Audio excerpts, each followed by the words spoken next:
Баршаңызға ассалаумағалейкум, құрметті біздің Батыр авто каналының оқырмандары. Мінекей біз бүгін Астер автосалонындамыз. Қазір Астердің автотұрағындағы көліктерге қысқаша шолу жүргізіп өтетін боламыз. Ендеше көп тұрмай автотұраққа кеттік. Мінекей достар, ендеше біз шолуымызды бастайық. Бұл бізде Nissan Patrol. Бағасы 9 миллион 280, жылы 2010. Қозғалтқыш көлемі 5.4. Қораба автомат. Мінекей Patrol. Жол талғамайтын автокөлігі. Ары қарай бізде Audi A8 қораба автомат, бағасы 7 миллион 260. Жүріп өткен қашықтығы 147 мың дейді. Бұл бізде Porsche Cayenne. Жалпы өте саудаға жоқ машиналар. 5 миллион 490. Cayenne'нің жылы 2008, қорабы автомат екен. Ары қарай бізде неміс Жиба BMW X5, жылы 2008, қозғалтқыш көлемі 4 миллион 990, жүріп өткен қашықтығы 276 мың, қозғалтқыш көлемі 3. Мінекей.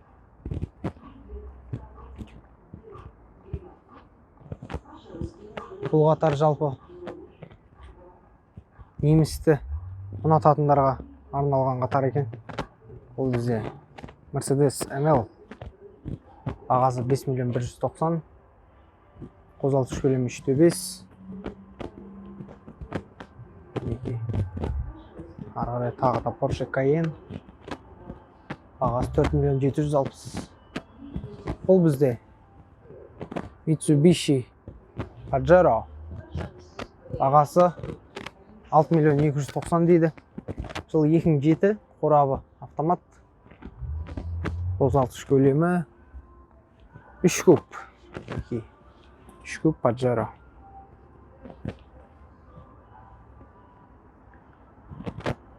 Ары қарай ML. Мінекей. Камрисіз автотұрақ емес. Toyota Camry 50. Өзіміздің қазақтың автокөлігі. Жылы 2013, қозғалтқыш көлемі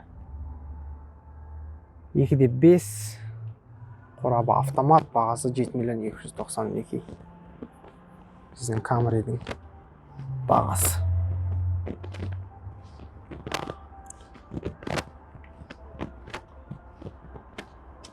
Мата салонда ең базовый комплектацияда екен. Camry'іміз мінекей.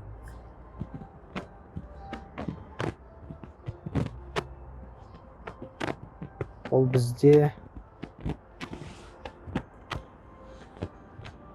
Cadillac Escalade. Нағыз американдық брутальный автокөлік. Бағасы 7 миллион 260. Жылы 2007, қорабы автомат, қозғалтқыш көлемі. Сол алтта екі ақ. Дәл осы автокөліктердің жылдық налогтары қанша болып жатыр екен? Білетін болсаңыз, комментария қалдырыңыздар. Ары қарай бізде Jeep Grand Cherokee. Бағасы небәрі дейміз 3 миллион 990, жылы 2005. Қозғалтқыш көлемі сол 5.7, қорабы автомат.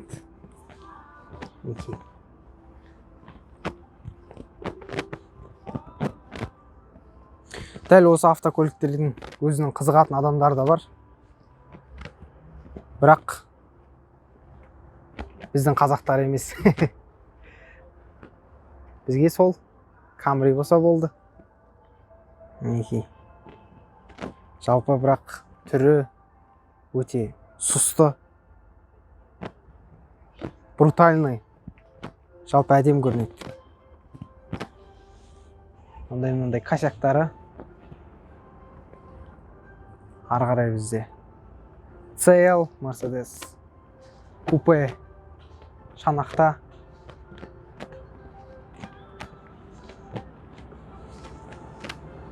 Жылы 2007, бағасы 5.960.000, қозғалтқыш көлемі 6-да 2 дейді.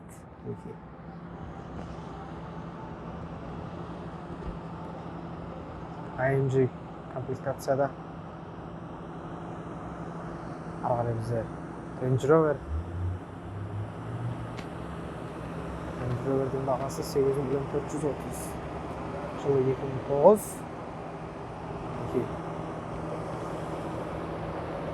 Ары қарай бізде Toyota 4Runner, бағасы 6.640.000. Қозғалтқыш көлемі 4 куб. Жылы 2004 екен. Ары қарай бізде кішкентай ғана кроссовер болып қалды ғой. Nissan Juke, жылы 2011, бағасы 4.860.000. Қозғалтқыш көлемі 1.6, жылы 2011. Ары қарай BMW. Тройка BMW. BMW 320, бағасы 6.650.000. Қозғалтқыш көлемі 2 куб. Жылы 2012 екен. Ары қарай бізде тағы да аймалдар. Ары қарай кеттік, достар. Бұл қатарда жалпы бірыңғай неликвидтар тұрады екен. Бірінші қатарда. Бұл бізде легенда. Европейс мінекей мынандай мүйіздермен. Су шашқыш Toyota Camry 30. 30-ның бағасын көрейік. Жылы 2003, бағасы 4.550.000 екен. 2004 жүріп өткен қашықтығы 423.000. Мінекей автокөлік өзінікін жүріп тастаған 423.000. Бірақ бағасын сонда да жоғалтпайды. Бұл Camry'лердің қасиеті неде? Бәріміз жақсы көреміз, бәріміз мінеміз. Жалпы автокөліктен сұрамайды. Тек тебесіз болды. Бірақ бағасын мүлдем түсірмейді бағасы. Бағасы жыл сайын көтерілуде. Дәл Camry'лер осы 30-дар. 3 жылдан кейін бағалар қанша болатын маған өте қызық. Ары қарай бізде Land Rover жылы 2001, бағасы 2.150.000 дейді. Ары қарай сондай акцент, бағасы 4.350.000, жылы 2015, қорабы автомат, қозғалтқыш көлемі 1.6 екен. Акценттің сыртқы келбеті. Бұл бізде не автокөлік? Люкс Ген дейді. 4.790.000, жылы 2014 екен. Қызық автокөлік. Мен өзім бірінші кездестіруден ішкі жағы.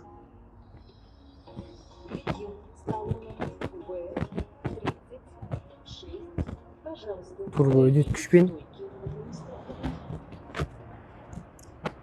Ары қарай бізде Toyota Camry 40. Camry'сіз қайда барамыз? Camry'сіз. 40-тың бағасы 3.850.000 дейді. Жылы 2006. Қозғалтқыш көлемі 2.4, қорабы автомат.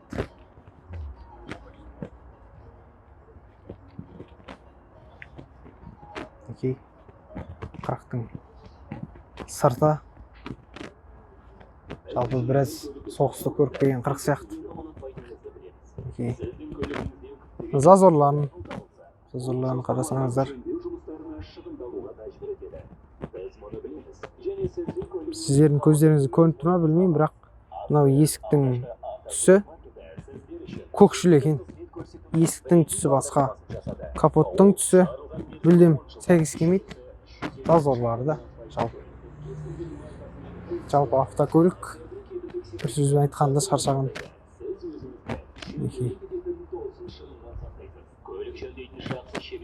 Мордадан біраз соқ қалған автокөлік. Ары қарай бізде Subaru Outback.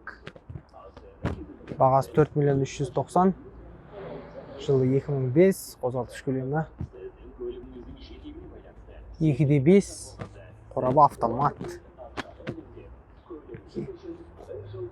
Ары қарай бізде Toyota. Бұл не Toyota болды? Great Wall Haval.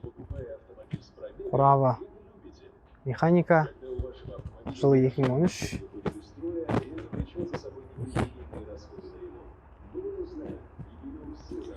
Ары қарай бізде Toyota Corolla. Corolla'ның 2016, қозғалтқыш көлемі 1.3, бағасы 4 миллион 870. Мына крыланың зазорлары кішкене орнына түспей тұр. Мына крылосы да дәл солай. Ары қарай Kia Cerato. Ceratоның бағасы 4 миллион 790, жылы 2013, қозғалтқыш көлемі 1.6 автомат.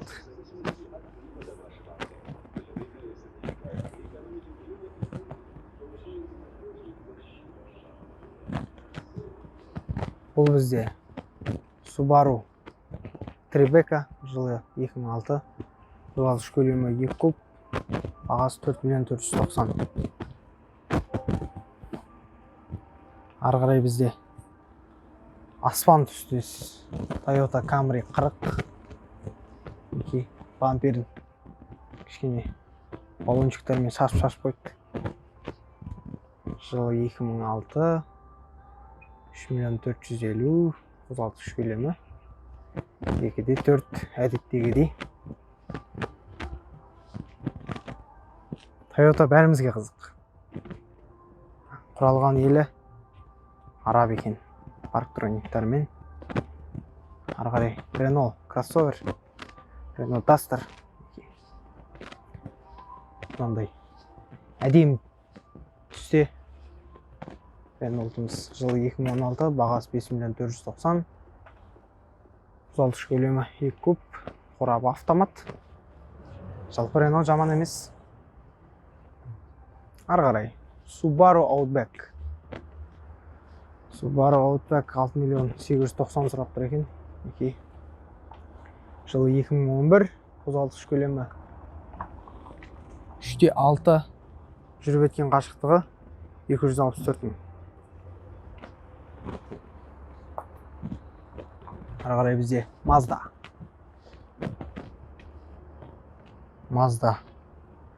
626, жылы 2000, қозғалтқыш көлемі автомат, 1 миллион 380 бағасы. Бұл бізде Volkswagen Polo. Polo'да жаман автокөлік емес. Polo'ларда Hyundai'дан қалыспайды, акценттен.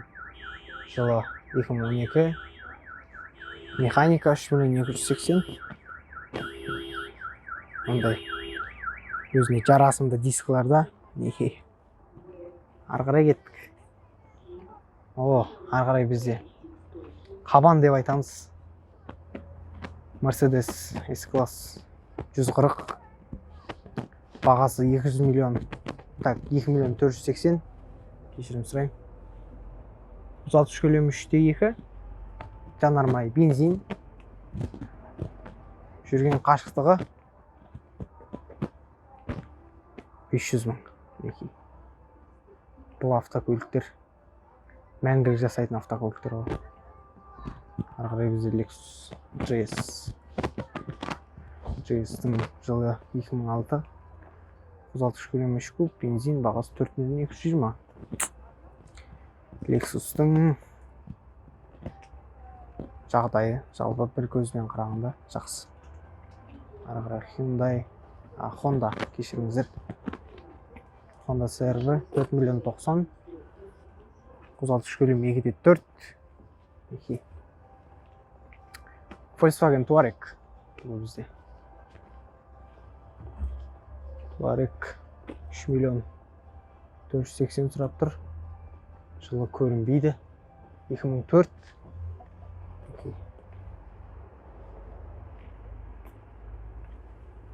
Ары қарай бізде Volkswagen Polo. Polo'мыздың бағасы 3 миллион 990. Қорабы механика. Жылы 2014 екен. Механикаға баға жалпы қымбаттау. Ары қарай Mitsubishi Lancer. Бағасы 3 миллион 370. Жылы 2007. Қорабы автомат. Қозғалтқыш көлемі 1-де 8. Жүріп өткен қашықтығы 62 мың дейді. Жалпы мен сенбеймін. Бұл автокөліктің 67 мың жүргеніне мүмкін қателесіп жазып қойды ма? Бірақ білмейміз ғой. Неге капоттың зазорлары жалпы өте күтілмей айдаса керек. Ары қарай Chevrolet. Бұл бізде Chevrolet Aveo 2010 жылғы механикада 2 миллион 130 теңге сұрап тұр. Шкода Octavia механикада 3 миллион 260. Шкода. Ары қарай Nissan Almera 3 миллион 180, жылы 2014, қорабы автомат.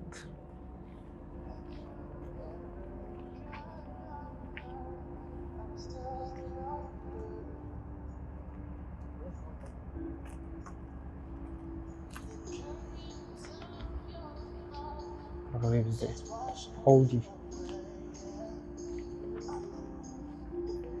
A6 2002 2-де 5 қозғалтқыш көлемі бағасы 3 миллион 190. Ары қарай тағы да бізде Audi A6 бағасы 2 миллион 690 екен. Бұл бізде Lada Largus. Largus'тың жылы 2013. Қорабы механика. Бағасы 3 миллион 120. Largus'тар жаман автокөлік емес. Заттасқанға нағыз таптырмайтын қазіргі таңда автокөлік болып тұр. Largus'тың кішкене артыңғы жағы желі шыққан екен балоннан.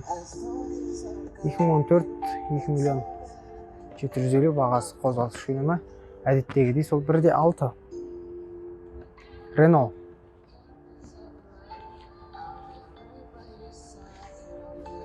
Sandero Stepway 2014. Қозғалтқыш көлемі 1-де 6. Қорабы автомат 3 миллион 890.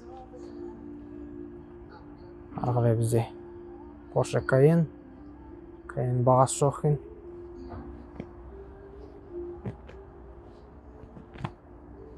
Ары қарай Range Rover 2005 жылғы 5 миллион 190. Қозғалтқыш көлемі 4-де 4. Қорабы автомат. Ары қарай кеттік.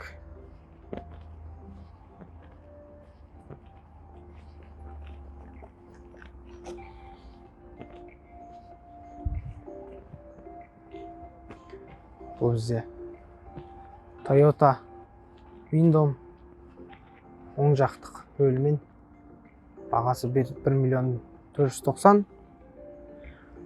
Қозғалтқыш көлемі 3 куб. Ары қарай бұл не автокөлік болды екен? Қазір оқимыз. Toyota Solara дейді. Өте сирек автокөлік десек те болады.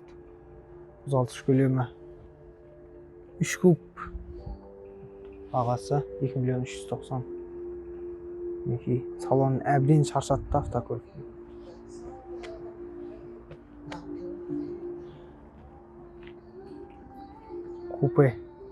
Купе шанақта. Бұл бізде Chevrolet Avanda.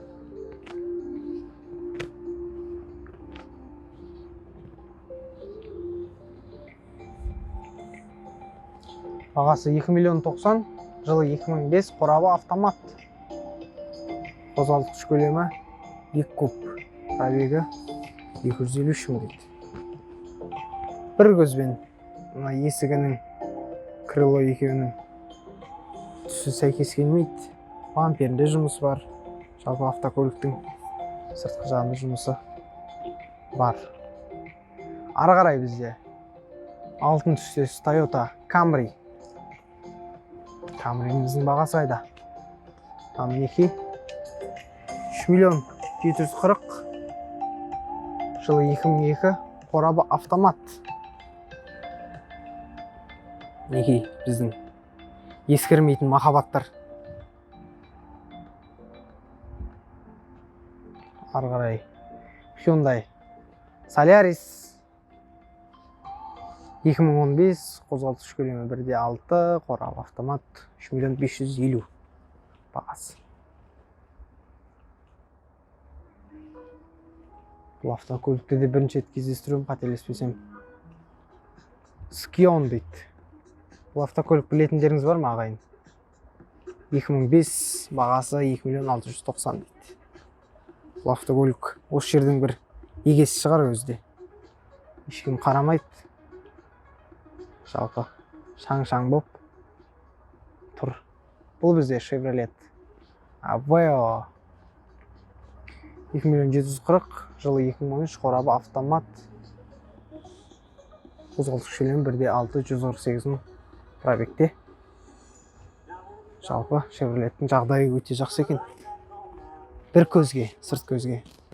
Жалпы жағында не отқан білмейміз, бірақ шанағының жағдай жаман емес.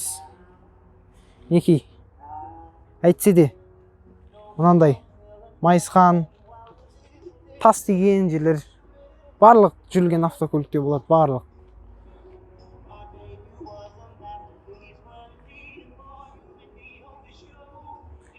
Багажында кішкене зазорлар келмей тұр. Ары қарай Kia Ceed. Бағасы жоқ екен. Бұл бізде Nexia 1 миллион 280, жылы 2013.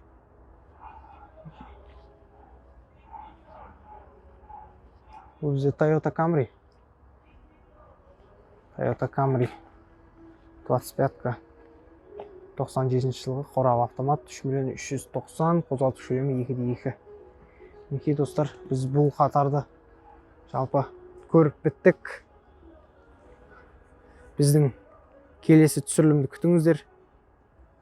Біз баршаңызға комментарий қалдырған автотұрақтарды болсын көруге дайынбыз.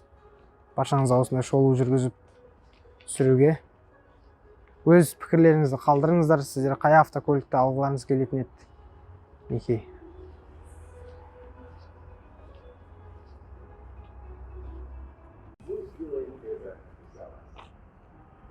Мінекей достар, біз автотұраққа шолуымызды біттік. Жалпы сіз қай автокөлікті таңдадыңыз, қай автокөлікті алар едіңіз? Өз пікіріңізді қалдырыңыз. Біз сіздердің пікірлеріңізді оқуға асықпыз. Лайк басыңыздар, біздің каналға жазылыңыздар, және де қоңырау тетігін басып қойсаңыз, біздің каналдың шыққан видеоларын бірінші болып көре аласыз. Баршаңызға сәттілік, назарларыңызға рахмет. Сіздермен болған мен, Жеңіс Нұрлыбай. Сау болыңыздар.